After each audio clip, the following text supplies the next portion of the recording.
അസ്സലാമു അലൈക്കും വറഹ്മത്തുള്ളാഹി. എല്ലാവർക്കും ദൈവരക്ഷയും കാരുണ്യവും ഉണ്ടാകട്ടെ. അറബി ഭാഷ സംസാര പഠന ക്ലാസിൻ്റെ ഇന്നത്തെ ഈ പുതിയ അധ്യായത്തിലേക്ക് എൻ്റെ എല്ലാ പ്രിയ കൂട്ടുകാർക്കും ഒരിക്കൽ കൂടി സസ്നേഹ സ്വാഗതം. പ്രിയ കൂട്ടുകാർക്ക് അറബി ഭാഷ സംസാര പഠനം ഫ്രീയായി എളുപ്പത്തിൽ മലയാളത്തിലും ഇംഗ്ലീഷിലും പഠിക്കാൻ ഈ ചാനൽ സപ്പോർട്ട് ചെയ്യാനും മറക്കാതിരിക്കുക. ചില കാര്യങ്ങളിലെങ്കിലും നമ്മൾ ചിലപ്പോൾ അത് ചെയ്യാൻ കഴിയാതെ ഒറ്റപ്പെട്ടു പോവുകയോ കുടുങ്ങിപ്പോവുകയോ ചെയ്യും. ഇങ്ങനെയുള്ള സമയത്ത് നമുക്കോ അതല്ലെങ്കിൽ നമ്മുടെ കൂടെയുള്ളവർക്കോ ചോദിക്കേണ്ടി വരുന്ന ഒരു പ്രധാനപ്പെട്ട വാക്കാണ് സഹോദര, ഞാൻ താങ്കളെ സഹായിക്കട്ടെ. സഹോദര, ഞാൻ താങ്കളെ സഹായിക്കട്ടെ.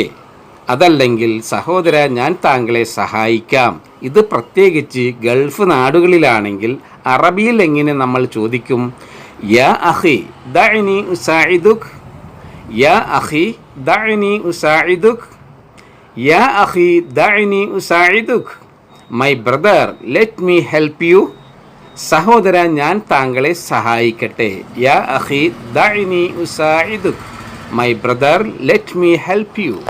ഒരു പക്ഷേ അവിടെ വെച്ചിങ്ങനെ ഈ കുടുങ്ങിപ്പോയത് ചിലപ്പോൾ ഒരു സ്ത്രീ ആയിരിക്കാം, അഥവാ നമ്മുടെ ഒരു സഹോദരി ആയിരിക്കാം.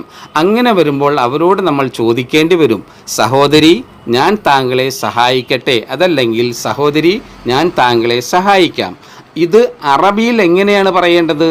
യാ ഉഖ്തി ദഅനി ഉസാഇദുകി, യാ ഉഖ്തി ദഅനി ഉസാഇദുകി. ചെറിയ വ്യത്യാസത്തോടുകൂടി യാ അഖി എന്നുള്ള സ്ഥാനത്ത് യാ ഉഖ്തി എന്നും ഉസാഇദുക എന്നുള്ള സ്ഥാനത്ത് ഉസാഇദുകി, ഉസാഇദുകി.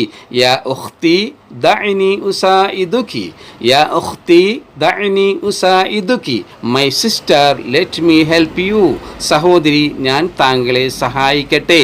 യാ ഉഖ്തി ദഅനി ഉസാഇദുകി. ഈ വാചകത്തിലെ സഹോദര, സഹോദരി അഥവാ അഖി, ഉഖ്തി എന്നുള്ള പദം ഒഴിവാക്കിയിട്ട് വേണമെങ്കിൽ ചുരുക്കി നമുക്ക് ദഅനി ഉസാഇദുക എന്ന് പുരുഷനോടും ദഅനി ഉസാഇദുകി എന്ന് സ്ത്രീയോടും ചോദിക്കാവുന്നതാണ്. അഥവാ ഞാൻ താങ്കളെ സഹായിക്കട്ടെ എന്നാണ് രണ്ടിൻ്റെയും അർത്ഥം.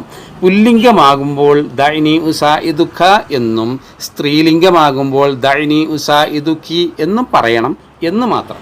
എല്ലാ സംസാര ഭാഷയിലും ഉണ്ടാകും ഒരേ വാചകം തന്നെ പല ശൈലിയിൽ പറയുക എന്നുള്ളത്. നമുക്ക് ഈ വാചകം മറ്റൊരു ശൈലിയിൽ കുറച്ചുകൂടി ലാളിത്യമായൊന്ന് പറഞ്ഞു നോക്കാം.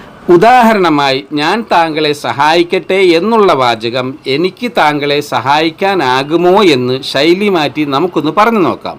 അറബിയിൽ എങ്ങനെയാണ് പറയേണ്ടത്? ഹൽ യുംകിനുനി മുസാഅദതുക, ഹൽ യുംകിനുനി മുസാഅദതുക, ഹൽ യുംകിനുനി മുസാഅദതുക. എനിക്ക് താങ്കളെ സഹായിക്കാനാകുമോ?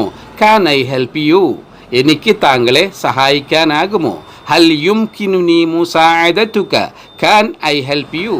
ആപൽഘട്ടങ്ങളിലും പ്രതിസന്ധികളിലും നമ്മളെ സഹായിക്കുന്നവരെയും ആ സഹായത്തെയും ആദരപൂർവമാണല്ലോ നമ്മൾ സ്വീകരിക്കേണ്ടത്. നമ്മൾ പറയണം, അതെ, തീർച്ചയായും. ഇത് അറബിയിൽ എങ്ങനെ പറയും? നഅം മിൻ ത്വബീഅത്തിൽ ഹാൽ, നഅം മിൻ ത്വബീഅത്തിൽ ഹാൽ, നഅം മിൻ ത്വബീഅത്തിൽ ഹാൽ. Yes, of course. അതെ, തീർച്ചയായും. നഅം മിൻ ത്വബീഅത്തിൽ ഹാൽ. Yes, of course. വേണമെന്നുണ്ടെങ്കിൽ നമ്മെ സഹായിച്ചയാളോട് നന്ദി സൂചകമായിട്ട് ഇങ്ങനെയും പറയാം, ഇത് താങ്കളുടെ സന്മനസ്സാണ്, ഇത് താങ്കളുടെ സന്മനസ്സാണെന്ന് അറബിയിൽ എങ്ങനെ പറയും? ഹാദാ ലുത്ഫും മിൻക, ഹാദാ ലുത്ഫും മിൻക, ഹാദാ ലുത്ഫും മിൻക. It is kind of you. ഇത് താങ്കളുടെ സന്മനസ്സാണ്. ഹാദാ ലുത്ഫും മിൻക, it is kind of you. കൂട്ടത്തിൽ ഒരു നന്ദി വാക്കുകൂടി പറയുകയാണെങ്കിൽ വളരെ സുന്ദരമായിരിക്കും. താങ്കൾക്ക് നന്ദി, താങ്കൾക്ക് നന്ദി. ഇതെങ്ങനെ അറബിയിൽ പറയും?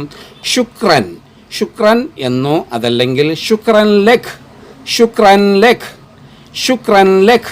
താങ്ക് യു, താങ്കൾക്ക് നന്ദി. ശുക്രൻ ലക്, താങ്ക് യു, താങ്കൾക്ക് നന്ദി. വീഡിയോ കണ്ടതിന് എല്ലാ പ്രിയ സുഹൃത്തുക്കൾക്കും നന്ദി. സലാം, താങ്ക്സ്. ഫി അമാനില്ല.